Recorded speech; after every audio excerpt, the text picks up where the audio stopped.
एक संत ने बड़ा अच्छी बात कही कि बुद्धिमान वो राजा होता है जो किले में रहकर वहीं से युद्ध करता है। किले के अंदर रहकर यदि जो आदमी युद्ध करता है तो उसकी संख्या कम होने पर भी जीतने का चांस ज्यादा रहता है, क्योंकि वो अपने को सुरक्षित रखा है। जब आप खुले मैदान में आ गए तो शत्रुओं के नजर में आ गए, उनको पता चल गया कि आपके पास कितनी सेना है और कितने संसाधन है ना। ऐसे में आपको बहुत साधन और बहुत सुविधा रखनी पड़ेगी, लेकिन बुद्धिमान वो होता है जो किले के अंदर से लड़ता है। किला क्या है? किला गृहस्थ आश्रम है, घर परिवार है। वहां यदि आप हैं तो वहां आप सुरक्षित हैं, माता पिता परिवार के साथ हैं तो आप सुरक्षित हैं।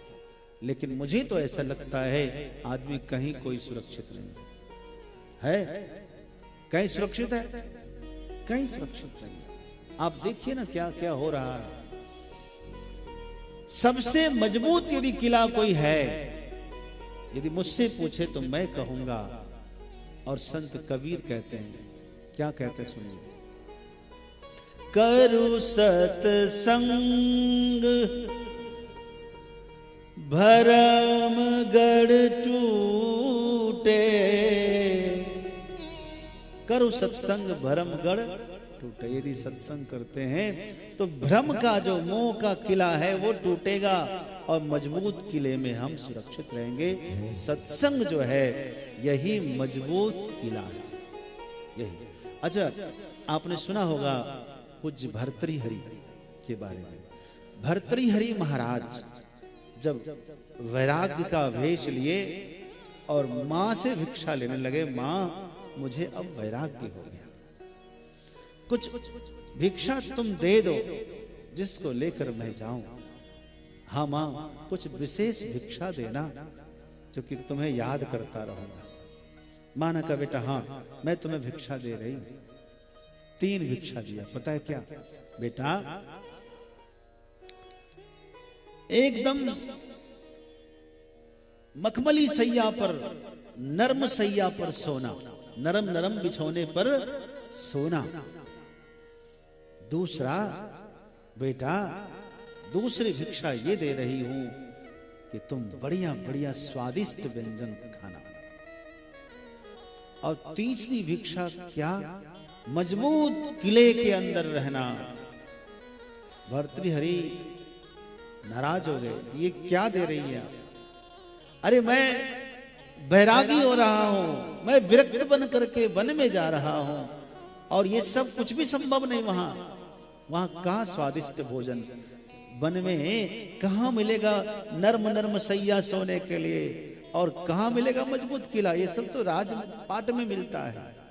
तब मां ने समझाया बेटा मेरा ये तात्पर्य नहीं है। क्या तात्पर्य है मां? कहा सुनो, जब खूब नींद लगे तब ही सोना। जब खूब नींद आएगी ना तो आप जहां सोएंगे वहीं आपको मखमली गद्दा जैसा अनुभव होता है कि नहीं? ब्रह्मचारी को खूब नींद आने पर ही सोना चाहिए।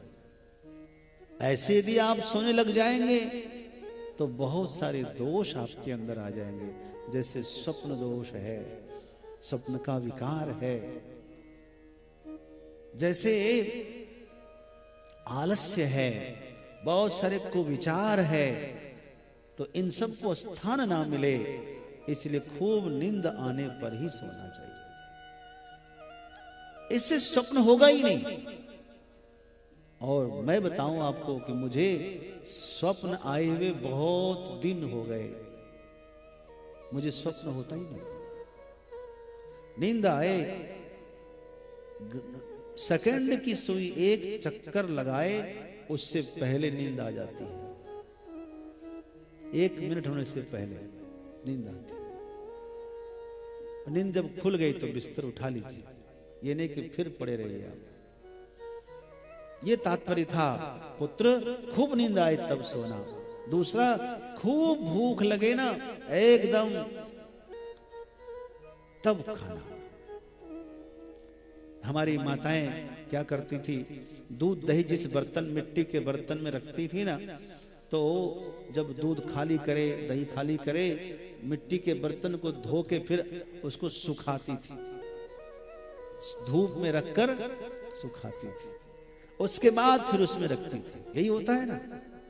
ऐसे ही जब भोजन शरीर से समाप्त हो जाए, थोड़ी देर उसको सूखने दीजिए, खूब भूख लगे उसके बाद ग्रहण करेंगे, तो आप जो खाएंगे वही स्वादिष्ट व्यंजन बन जाएगा आपके लिए, वही आनंद देने वाला हो जाएगा। तीसरा जो तीसरी भिक्षा दिया कि मजबूत किले में रहना। मजबूत किला क्या है? बोले मजबूत किला है सत्संग, समूह, संग में रहना। संघम शरणम गच्छामि, यह उपदेश दिया। तो मुझे लगता है ये जो सत्संग है यही मजबूत किला है। हमेशा सत्संग में रहिए, संतों और भक्तों के बीच में रहेंगे तो आप सुरक्षित रहेंगे। कलयुग ने यह वचन दिया आचार्य को। और